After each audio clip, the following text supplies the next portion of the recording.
This is the Miller Lite Cowboys Hour, supported by Albertsons and broadcasting live from Sidecar Social at the Star in Frisco. Brought to you by Miller Lite, the only beer of the Cowboys. Tastes like Miller time. Albertsons and Tom Thumb, the official supermarket and pharmacy of the Dallas Cowboys. Luke Casey, the official bootmaker of the Dallas Cowboys.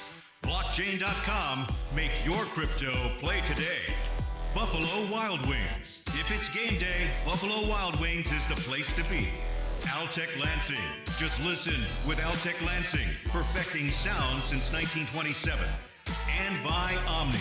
Omni Hotels and Resorts, the official hotel of the Dallas Cowboys. Now, your hosts, Nicole Hutchison and Brad Shand. Welcome, everybody. It's Tuesday night, but it feels like Monday, doesn't it? It's the Cowboys Hour. We're here at Sidecar Social at the Star in Frisco. We are delighted to have you with us for the Cowboys Hour. We are here on Mondays, or the equivalent of Mondays, rain or shine, win or tie. Here we are, and we are really grateful and very happy to be joined tonight by Cowboys running back Rico Dowdle. Thank you so much for coming. I mean, seriously, thank you for coming. Yes, sir. Is what Thank I'm you for saying. I having me. really mean that. We welcome all of you who are here at Sidecar Social, who remembered what day it was and what day it was yesterday.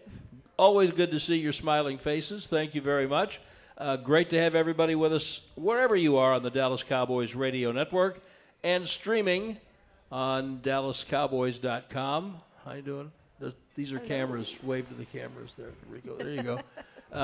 We will not, Nicole and I will not have a show for you next week because Thursday game, which is how we've always done it, way too short. Nobody's going to ask a player to come out on Monday night of a Thanksgiving week after blah, blah, blah. So we'll be back 2 weeks from yesterday, and we are here tonight. What time did you get to sleep? Like 2:30 last night. And Rico Dowdle, what time did you get to sleep? Around the same, about 2:30. Yep, so that's three of us, and one of us is way too old for all that. So here we are, and this is, I know I say this from time to time, and especially when things aren't going well, but I cannot stress it enough for you folks that Rico did not wake up this morning and his first clear thought being, man, I'm glad I get to go be on the radio tonight. That was not his first clear thought this morning or at any point during the day. So when the season's going like it is, we know it's tough to do things anyway, and especially after a night game. So we're very, very happy to have you. So let's just ask this: I don't think anybody saw this coming. There could be struggles, some changes in the team, but I don't know of anybody who saw a record like this coming. How do you personally handle the roller coaster of the way things are going and keep your enthusiasm up where it has to be to go play the next game? I think it's the competitor in me personally, and everybody on the team as well. I can speak for them, but just having to take it one game at a time, and knowing that everything out there that we want to achieve is still in front of us. It's not over yet. We haven't been eliminated yet, so we still got a chance. We just got to try and find a way to flip that switch and get it to turn over. And as long as we still got a chance, I think we all keep competing and keep going for it. Something that Mike McCarthy's always talked about this year is the fight that y'all have shown despite the losses, and he even touched on it today with just, again, the fight that y'all have shown. How good is it, or how much easier does it make it for you guys as players knowing that y'all still have that fight and y'all moving forward to the rest of the season?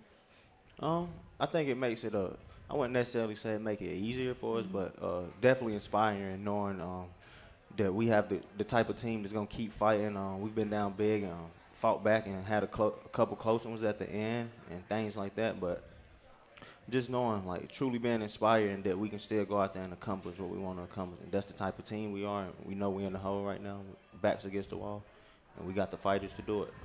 You talked about flipping the switch. And in the last 2 or 3 weeks, it has felt a couple times like you were about to do that offensively. Last week, I guess, y'all got the running game going a little bit better, a little more rhythm. Offense was a little smoother. And even yesterday, you're in that game until the early part of the fourth quarter. The scores are deceiving. Will you agree with that? Does it feel like that to you? Right. I think yesterday was a show. They just pulled away kind of towards the end. Like you said, we was in the game, but like I said, the end got away from us. So that switch flipping to where you are doing the things on offense that you want to do and competing and fighting in the game, what, in your experience, what does that take? It's just playmaking, being a playmaker, and continue to go out there and compete, giving it your all each and every play and things like that. But like I said, just going out there and competing and trying to do what you can do to help the team win. Something that I've talked to some of the receivers about is what does Cooper Rush do differently that Dak does?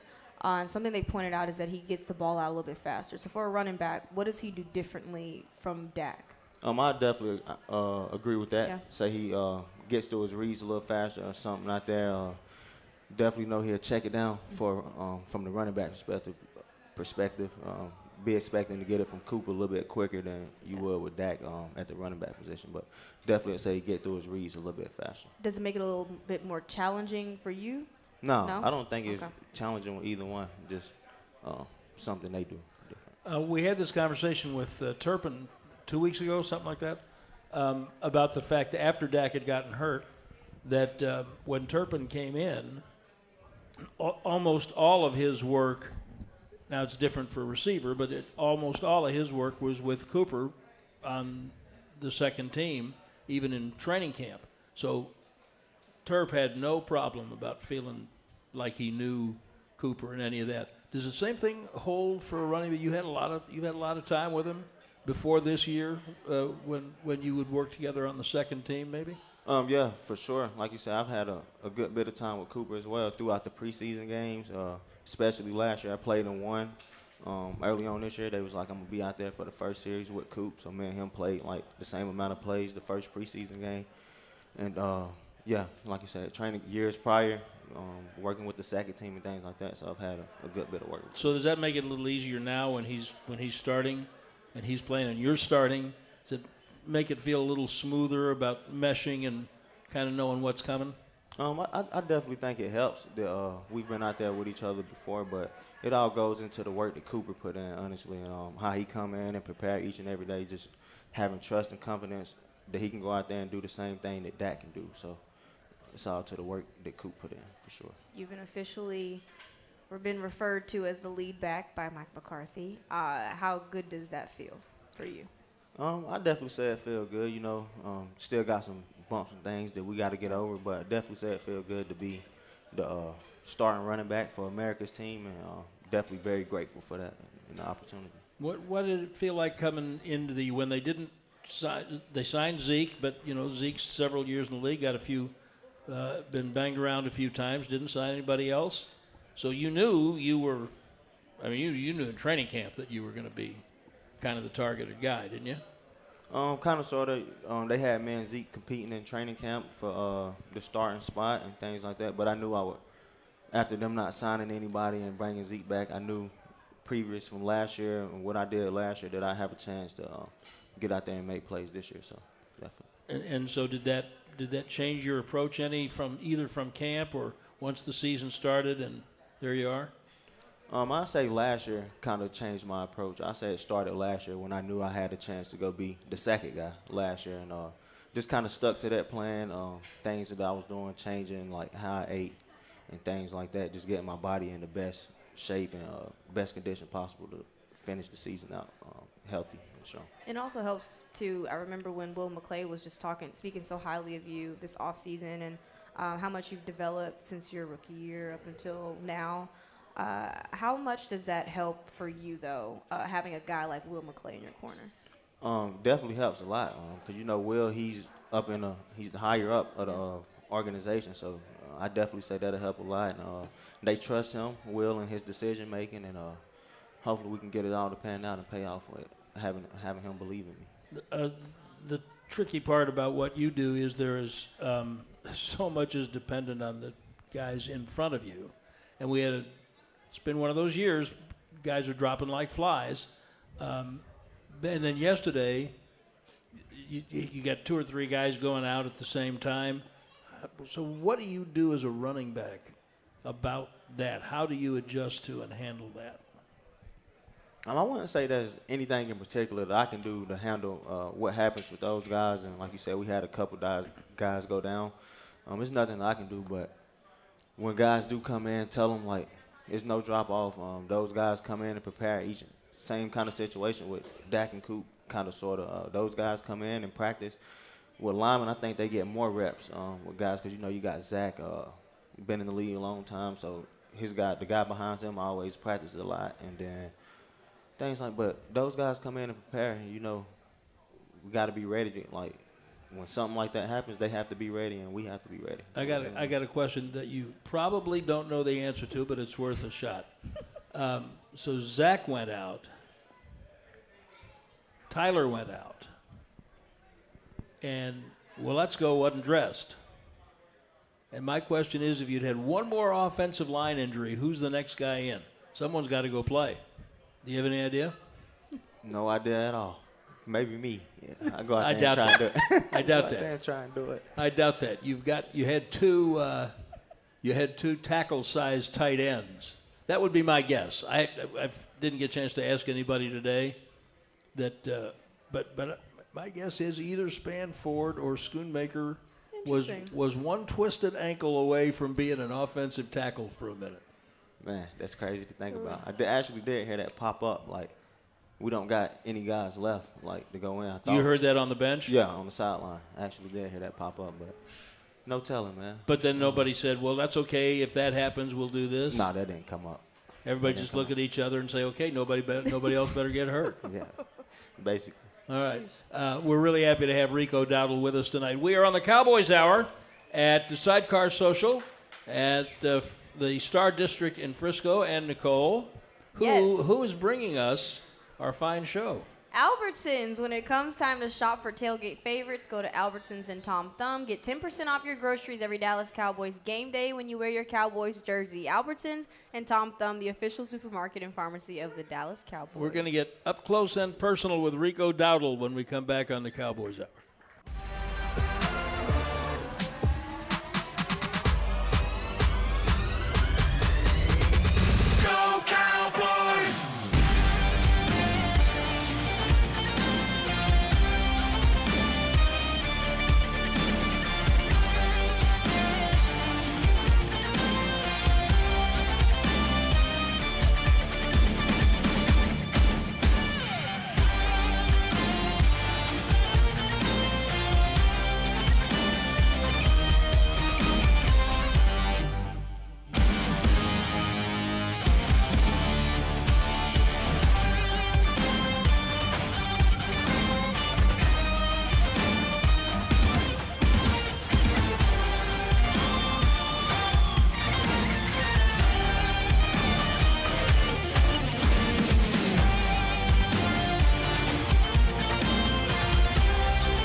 the Miller Lite Cowboys Hour, supported by Albertsons and broadcasting live from Sidecar Social at the Star in Frisco.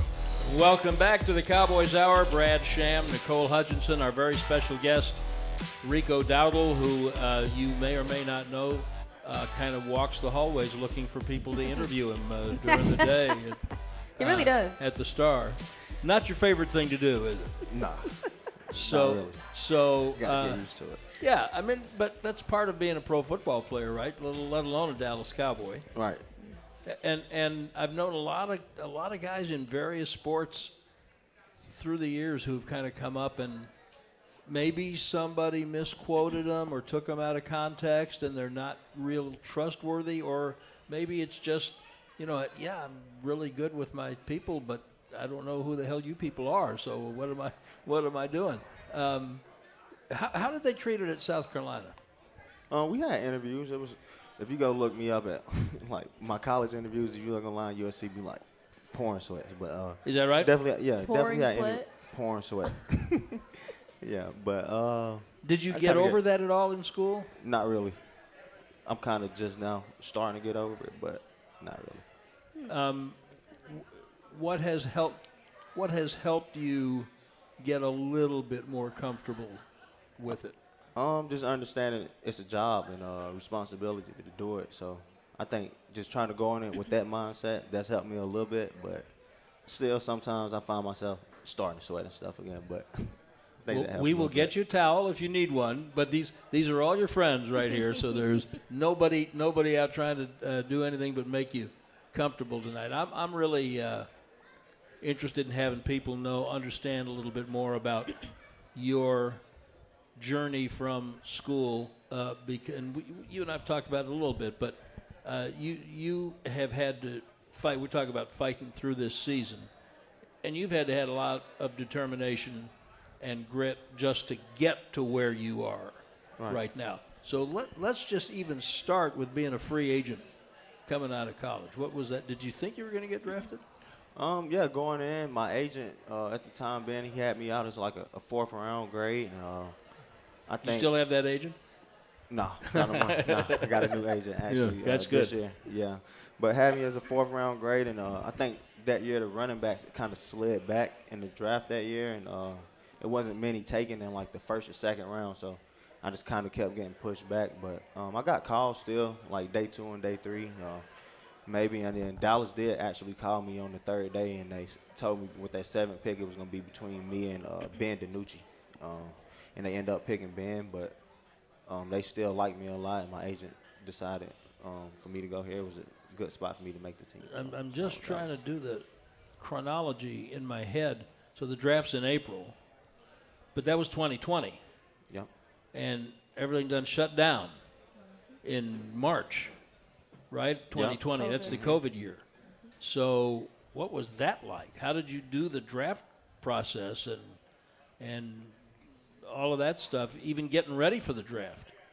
So we actually we got to do the combine that year. I think stuff shut down like right after the combine, and then so we did the combine, and then after that, I think pro days and all that stuff that got canceled out. But so everything was based off of like the combine and your college tape, truly. And I did a couple formal interviews and stuff like that at the On Zoom? All-Star. No, at the All-Star game. Oh, at the All-Star game. At the All-Star game, and then but that was pretty much it. As far as leading into the draft. So how do you mentally prepare yourself for that with things getting shut down and having to go through a pretty much a different process that you weren't expecting? It was definitely, I say, first and foremost, I say the process was different. I didn't even know if we was going to have a season after. So just had to keep training and staying ready for when the time came, because I remember it was just like a random Sunday, and they was like, we bring y'all in tomorrow, and then they had the plane tickets, and then we end up coming in like July, something like that year. But definitely was a different process. No OTAs or anything like that. Everything was all on virtual and Zoom and things like that. So That's just I remember that it was an absolute nightmare for everybody. Did you think at the time that not having the opportunity to have pro day might have hurt you in not being drafted? I said maybe a little bit. Maybe I could have got out there and did something, but I mean, I'm not harping on it too much. Now that I think about it, like I am where I am, everything happened for a reason, and that's why I'm where I'm at today. So I don't really harp on it, but maybe it could have and it could have not. Did it add like a chip on your shoulder, just, obviously not being drafted, but throughout your entire career here in Dallas? Yeah, I say for sure. Coming from how I grew up and things like that, being the one to be counted out, and obviously, like you said, everybody's dream is to get drafted, and I didn't get drafted. So definitely, I say I had a chip on my shoulder just to come in and try and prove myself and prove a point to the coaches when I did come, and I think it's worked out well for me. You grew up in Asheville, North Carolina? No, I grew up in Gaffney, South Carolina. Oh, well, Yeah. they somebody lying. I went to high school. No, I went to high school in Asheville. Okay. I moved there during my 9th grade year in high school to Asheville, North Carolina, but Okay. grew up in South Carolina. That's why I ended up going back to college. in So then South you, Carolina. so high school was North Carolina, though. Yeah. What was North Carolina like, growing up in North Carolina? Well, I didn't. Or spending say time growing in up- high school, yeah. Yeah. It was good. I mean, I definitely say it helped me shape into who I am today as well. Got away from South Carolina, but met a lot of new people and great people in North Carolina. And without going there, I don't think I'd be where I am right now without going to North Carolina. So I definitely would say it helped a lot. Have you ever been to Asheville? Nope. Beautiful. Really? Yeah. What city Incredibly. could you, like, compare it to, so I can imagine? It's unique. And did you have people who were hit by the hurricane? Oh, yeah, it was hit pretty bad. Actually, we hit right on Asheville, North Carolina, the man. hurricane. Yeah, no, did. I So, know. yeah, it was flooded. But, yeah, a couple people were hit. I say give my condolences to Coach Craig, my high school coach. He lost like 10 family members. He was one of my high school coaches. But other than that, close relative-wise, nah, everybody was good. My family got out of there and went back to South Carolina for a little bit. But Nicole, it's just one of the most beautiful places in the country. The geography is phenomenal. They're so welcoming, and a lot of tourists come through Asheville, go to the Biltmore, and it's one of the great resorts. I hope they get it built back up because it's an absolutely lovely place to be. So I want to spend just a second. You just kind of glossed over it, but I don't want people to not understand what you and the other rookies in 2020, not just free agents, walked into. The normal procedure is we have the draft, then we sign free agents, then you get contacted for OTAs. Will start in May and this such and such a date, and then you'll be here for a month or so, and then you'll have mini camp, and then you'll have a little break before training camp. That's how it usually works, right? Right. And you are sitting at home, and they say to you guys, yeah, we don't know. We just hang loose. Is that kind of what it was? Yeah, it kind of was. Just like that. Like I said, I didn't know if we were going to have a season, but definitely we were doing everything virtual, still going over the playbook like it was going to be a season, and installing and stuff. So everything was really like repeated once because once we actually got in, we had the ramp up period. It was like the rules and stuff that they made, but everything leading up to it was like we were going to have we didn't know if we were going to have a season, but like we were going to have a season. So that virtual, I'll call them virtual OTAs. It's kind of screwy, but you're now not face to face. I understand you can see them, but you're not face to face with your coaches, with your new teammates. And what was that like? That's just, to me, that was one of the most bizarre things I hope we ever lived through. Yeah, I definitely say it was very bizarre. Like, I still don't understand it to this day, honestly. Just something that happened, and it was unfortunate, but it was a situation that we were given, and I think it worked out for me once I was able to get here and get in front of my teammates, in front of the coaches, and made the team that year. So I'd say it worked out. And I thought I heard you say that just one day they said, hey, we're sending you a plane ticket. Yeah, literally. It was. I still remember it was a Sunday, and they were just like, they called and they was like, "We're gonna fly y'all out here tomorrow, and we're gonna get started up." They said they gave us the green light to go, and that's what it was. Then you were we were socially distanced, and right, you couldn't all sit in the same room, could you? Yeah, it was like I think when I first, I don't really remember, but I think when I first, it was like definitely like certain amount of people in the weight room at one time, a certain amount of people in the meeting room, and had to wear the mask and things like that. But it was very different for sure. What was the call like for you? Was it like a weight lifted off your shoulders a little bit? Kind of, it was a shock. Honestly, it was like a weight lift, but it was a shock. I was like, damn, it's really happening. Yeah. But definitely was excited though, and to get out here and get in front of everybody and pursue my dreams at the NFL. Well, and that's when you started making things happen, and that's where we're going to pick it up when we come back. This is the Cowboys Hour with our very special guest, Cowboys running back Rico Dowdle. Will be back at Sidecar Social at the Star District in Frisco in just a moment.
Back to the Miller Lite Cowboys Hour, supported by Albertsons and broadcasting live from Sidecar Social at the Star in Frisco. All right, welcome back into Cowboys Hour here at the Sidecar. Okay, we got the fans. We got some energy in here. Nicole Hutchison, Brad Sham, and Rico Dowdle here at Sidecar. Now, Rico, we were talking about your time during COVID. I kind of want to switch gears a little bit. Are we okay with that? Can we switch gears a little bit? I'll come back if I want to get back to something. Yeah. Growing up, South Carolina, what was that like? I grew up in a small town, Gaffney. I think it's probably like 12,000 people in my town total. But 12,000? Yeah, 12,000. Still now. So, all right. Yeah, I haven't really looked recently, but yeah, probably around so. But growing up, so I'm kin to everybody there. Everybody knows everybody. My granddad has 30 legit kids. My mom has 29 brothers and sisters. So a lot of family there, but definitely growing up, it was smooth. How often do you go back? Every time I get to go home, so I go to it's actually an hour away from Asheville, where I end up moving to, like an hour and 15. So every time I'm back home, trying to stop by and go see the fam. Are you big on family? Is that something that's important to you? Yeah, I say growing up, we're real family oriented. We used to take family vacations, family reunion every year. Kind of went away when I got older, but definitely trying to go back and see the family. Big on family for real. See, now we can tie this in because COVID year, you couldn't actually be around family. So Oh, how look, difficult was that? How smooth are See you? what I How did smooth there? are you? I say, it wasn't really, like I said, as I grew older, it kind of like disbarred away. So, and I had been in college and stuff like that, but on my own for like 4 years previously. So, it wasn't nothing really too big of a change for me. Just all during COVID, trying to get through that, stay safe, and check on everybody. Phone calls here and there, but it wasn't nothing too crazy. Was it South Carolina all the way for you in college? Did anybody else try to recruit you?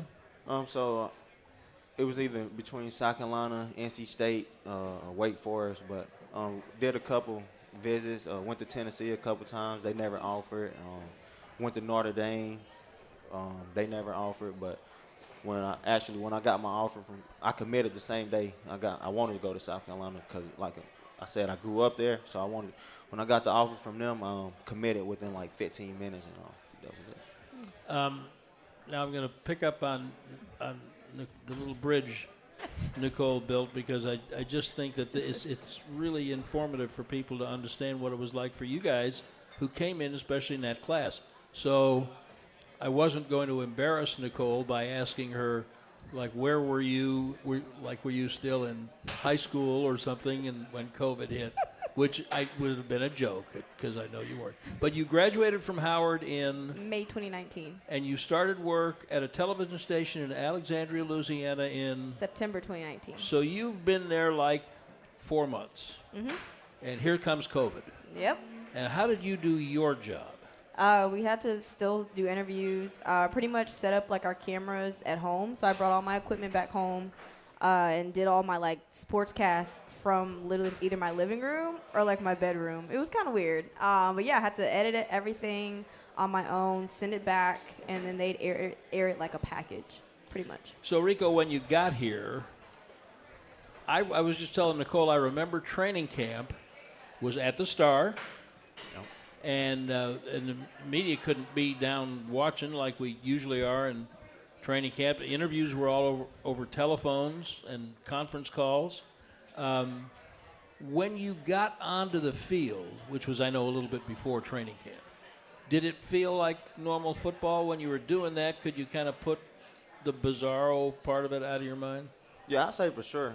Training camp, everything felt normal besides when we got to game day. I'd say that was the only difference. Some places they weren't allowed to have fans. I'd say that was the biggest difference. But as far as when I got here in training camp and stuff like that, everything felt pretty normal. And there were no preseason games, as I recall, that year. Yeah. Is that correct? Right. So you just jumped right in the regular season. Yep. Training camp, ramp-up period, training camp, and then regular season. So Rico was one of 3 free agents who made the Cowboys team that year, and Terrence Steele was another one. And have you guys talked about how unusual and difficult it was it's tough to make a team as a free agent anyway, and then in those circumstances when you didn't have a spring to show what you could do on the field, and I mean, even more challenging? I say it was definitely challenging, but I mean, the work that we put in, the training and stuff leading up into it, I say gave us the opportunity. So definitely was blessed. But as far as me and T Steele, I think we right after it happened, we definitely talked about it. And I think the third one was Sean McKeon. Sean McKeon, the tight end, right? Yeah, definitely brushed over it a few times. And actually early on in this season, I talked about it. Out of the class of that 2020 class, all of those guys have gotten paid, but me, made a joke about it. Literally, T Steele and all the ones from 2020 that's still here. I think you got CD, Terrence, and me, and then it was Sean for I think one more. Oh, Trayvon. All those guys gotten paid and things like that, but except for me, make a joke about it. But other than that, no conversation about it. But you had some obstacles between you and a bag. You had Ezekiel Elliott, who in 2020 was in his fifth year, and when did they draft Pollard? I think the year before I got there. Yeah, I think 2019 maybe. So they were both there. 2019, So you come in behind right. Zeke and Pollard. It's going to be tough to get noticed. Oh, for sure. And what did you understand that you had to do then to make the team? Special teams. That's what the main thing was. So my first 3 years, and that's something that my agent did tell me. Like guys like me in the situation that I was going into, I was going to be that third guy. Just making sure I went in there and did my job on special teams. That's why I found my role, Coach Bones. I actually told him during training camp, without him, I wouldn't be where I am today. He believed in me, and that was a big reason why I made the team, my role on special teams. And you were a kickoff returner, but you did more than that, didn't you, on special teams? Yeah, I was all 4 phases. You didn't do all 4 phases of South Carolina. No, I never actually played a kickoff return. But other than that, I never played special teams in college, so definitely was new for me. How much do you – I'm sorry, keep going, my bad. No, that was it. How much do you preach that for some of the younger guys coming in to take – I guess more roles on special teams in order to get more time on the field? Pretty much. I wouldn't say I preach it to them. Besides the ones that come in the running back room that come into like a situation that I was in, just telling them like I say Malik Davis for instance, like he's actually got an opportunity to play on offense, but just telling him like special teams, that's how you're gonna make it. That's how you stay around. I mean, guys have made careers out of being on special teams. Definitely say that. And, we all here for a reason and a purpose, and we all have a purpose. So, Did Malik come in 21? 22, I think. Because I remember that there was a pretty good battle in training camp and preseason between the two of you. Which one was going to be the third running back behind Zeke and Pollard?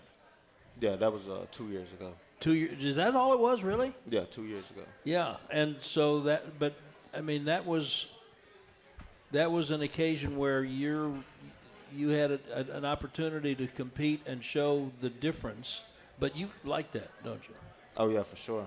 Definitely take pride in competition, and I think it helps everybody at the end of the day. Been a firm believer on that forever. So competition brings out the best in everybody, I believe. Your running style, I have described it as violent.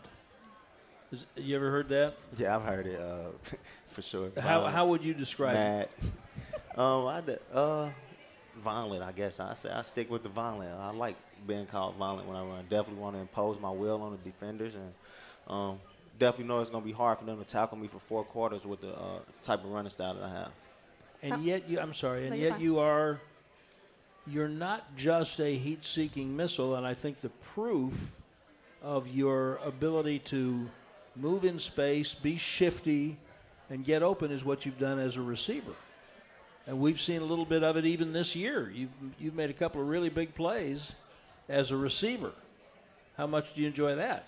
I enjoy it a lot, honestly. Like you said, you want to be versatile. With the way the league is transforming, you want to have guys that can do it all.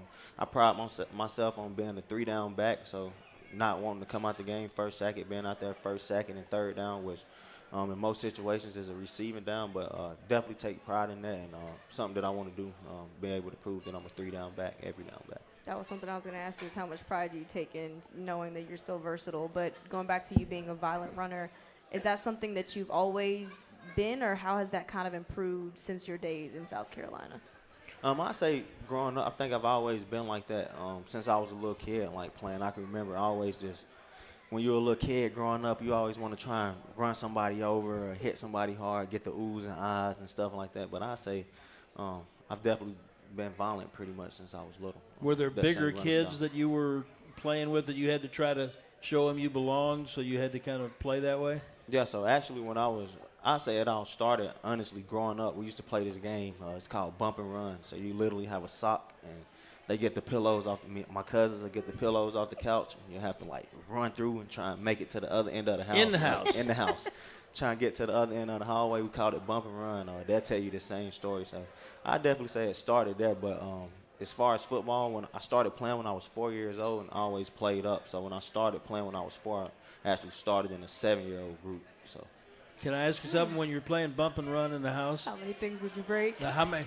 A lot. My brother's sitting right down there, and it was just the two of us, and we used to play baseball games with a sock or a rubber ball or something. We had a small house, and we knocked clocks off the wall and broke lamps, and then tried to figure out how we're going to explain that to Mom and Dad when they got home.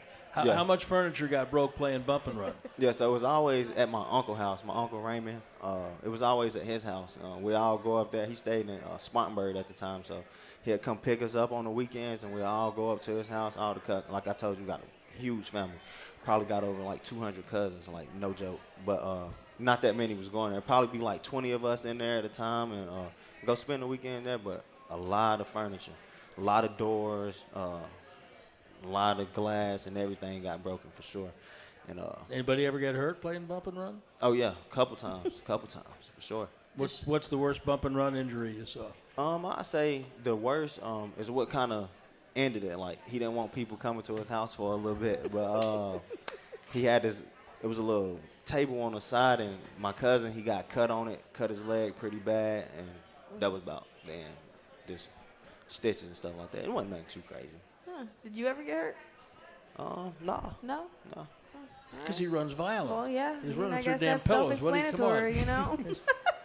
Man's a violent runner. He can handle bump and run. Well, Rico Dowdle is our guest on the Cowboys Hour. We are at Sidecar Social at the Star District in Frisco. We'll be right back.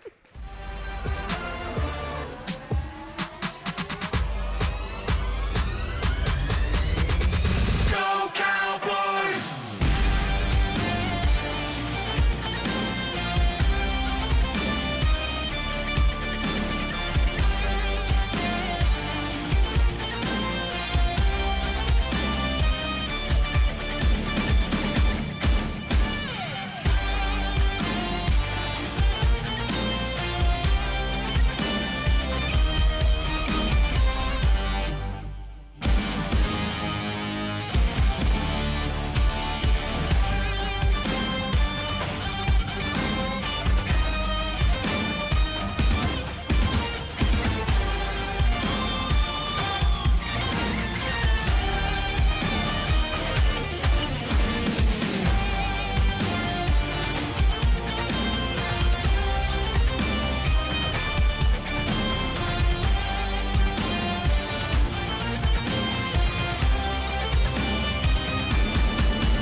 Go Cowboys! Go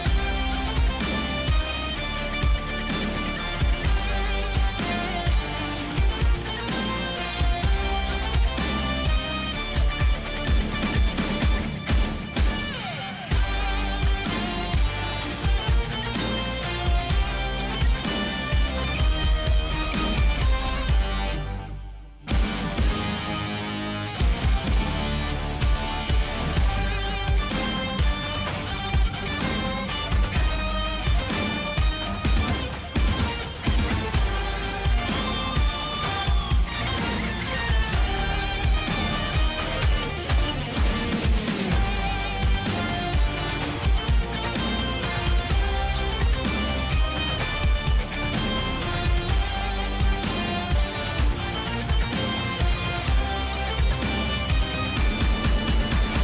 Go Cowboys!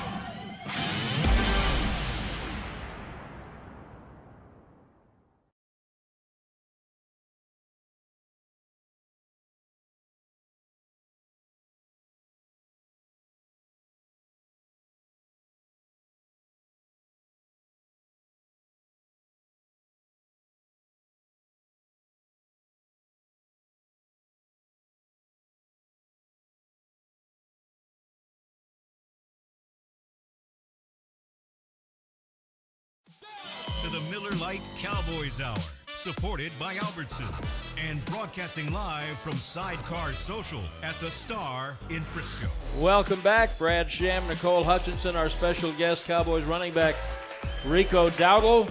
Well, you know, we always tell you when we start these shows, usually on Monday night, come out to Sidecar Social. The food's great, and they got 423 television screens. I counted them again. Yeah. And so tonight's Tuesday, and I'm sitting here looking around, and there's a hockey game. There's actually college football being played on a Tuesday at Kent. And there's how many different basketball games we got going on? 1, 2, 3, 4. I mean, it's the place you want to come, Sidecar Social. And we are delighted to be here with Bump and Run All-Star Rico Dowdle. We're going to take a couple of questions from the audience. Let's do that first. Good evening. How you doing? Good evening, Rico.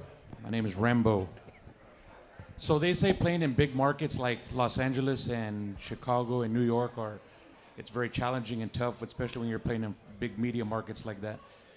Do you see it the same in the Dallas market, especially playing for America's team? I definitely. This is one of the biggest markets in the world in the sporting industry. So I definitely say it's the same and competes with all those. Like I said, I think we're the highest value franchise of any sporting team. The Cowboys are. So the opportunity and the marketing and stuff that comes from here is phenomenal. I was going to say, you mentioned all those big cities. What are we, Odessa? I mean, for crying out loud. You got man. jokes today. Come on. I'm so punchy, it's not even funny. Yes, sir. Rico Larry from McKinney, Texas. Based on the WNC single season touchdown record was broken by you for 63 touchdown passes. What was it before then, and does it still stand? You said you talking about the Western North Carolina? Yes. Oh, so it was total. I had 51 rushing and like 11 passing and 1 receiving that year. In high school? High school. My senior year in high school, but I'm not really sure what the record was before that, but definitely know that I broke that record that year. Good job. But before we forget, because I already did, Nicole, who else is bringing us our fine program this evening? I don't know. Luke Casey, maybe. No, I'm just kidding. Luke Casey, stand tall while you're tailgating or cheering in the stands with the Dallas Cowboys collection by Luke Casey. Shop the collection today at Luke Casey's 6 DFW locations or online at lukecasey.com. Luke Casey, the official boot of the Dallas Cowboys and Dallas Cowboys cheerleaders. One part of Rico Dowdle's journey as a pro football player that I really respect, and we haven't talked about it very much, is you've had to come back from 2 or 3 injuries. I think there were 2 years there where one year you appeared in 5 games because you were hurt. And so did you ever have an injury in school, a serious one? Yeah, so I broke my sophomore year of college. I broke my left fibula, and other than that, that was my freshman year. I had a sports hernia, but other than that, that was my 2 significant. Well, that's no joke. So, the first time it happens, what do you do? How do you handle that?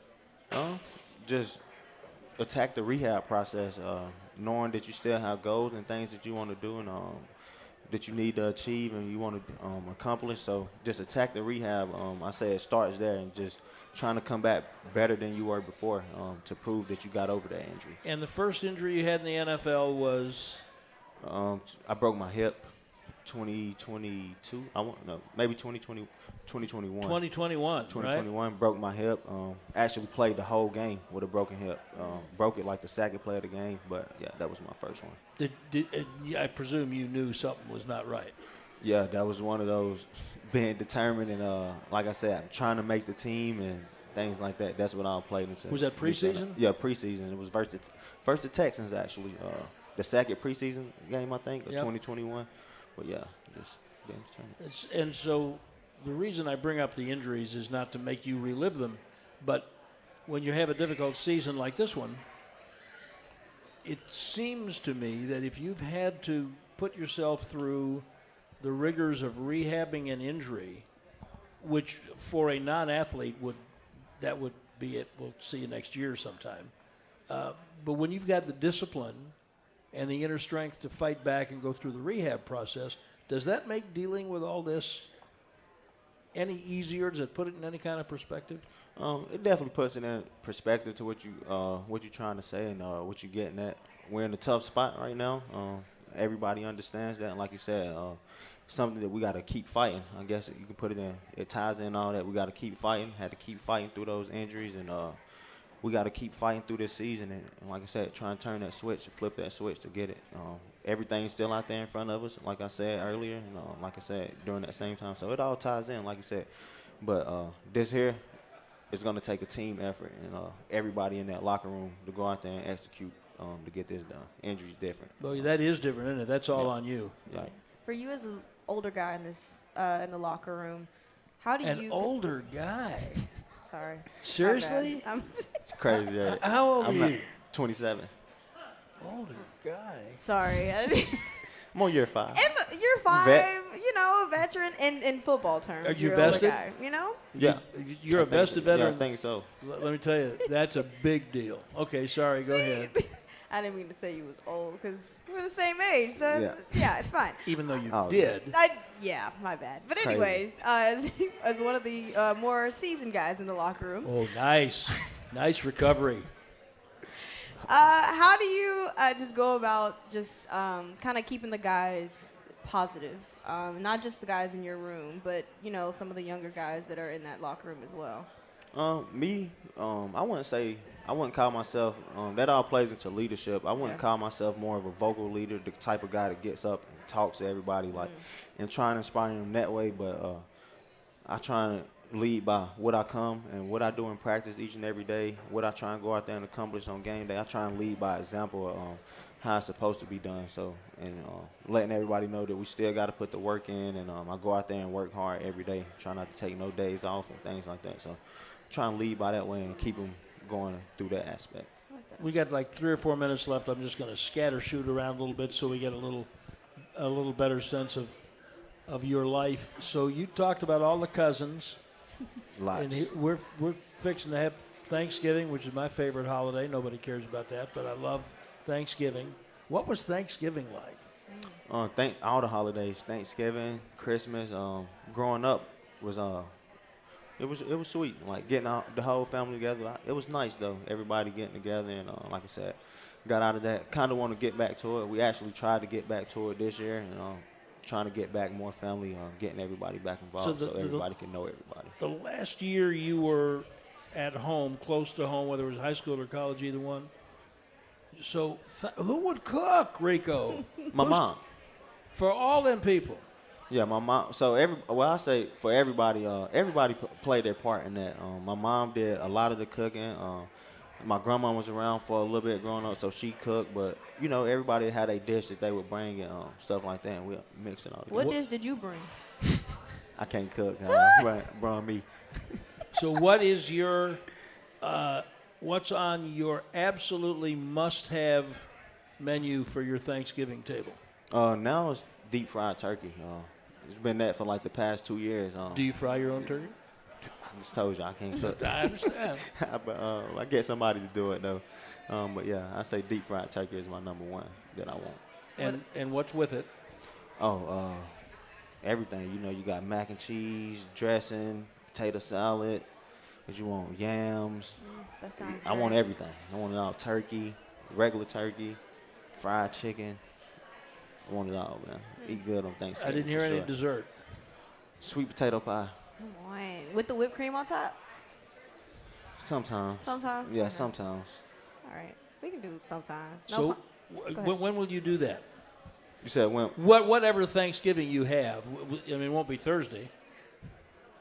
You talking about when? Oh, no, I'm gonna have it on Thanksgiving Day, so it'll be after the game. Yeah, after the game. Yeah, so this year it's just gonna be me and my family just at the house. So we'll have it on after the game. When I get home, we'll do Thanksgiving. And this question surprises people a lot all the time, including some players.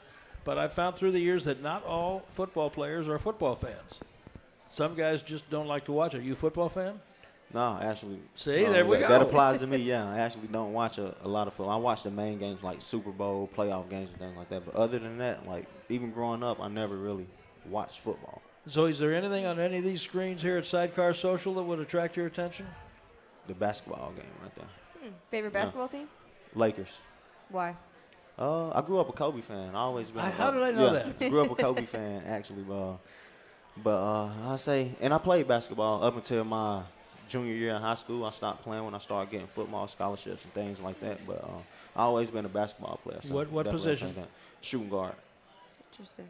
And you never met a shot you didn't like either, did you? Right. What kind of percentage would you hit? I don't remember, man. But I mean, I was pretty decent at basketball. I was pretty decent. I always like to tell the guys that in the locker room, like, I'm a hooper for real. Like, But a little bit everybody, taller, I would have been. everybody playing in that basketball. locker room though is an All-American hooper. Right, and let them tell it. Yeah, exactly right. Yeah. I'll tell you what, we're just so happy to have had Rico Dowdle with us this evening. I know you'd rather be sitting down with your feet up after last night in a short week. We really appreciate you being here. Yes, sir. Thank you. Thank for you having very me. much. Here's Rico Dowdle, Thank everybody. You all for coming. This has been a production of DallasCowboys.com and the Dallas Cowboys Football Club. How about this, Cowboys? Yeah!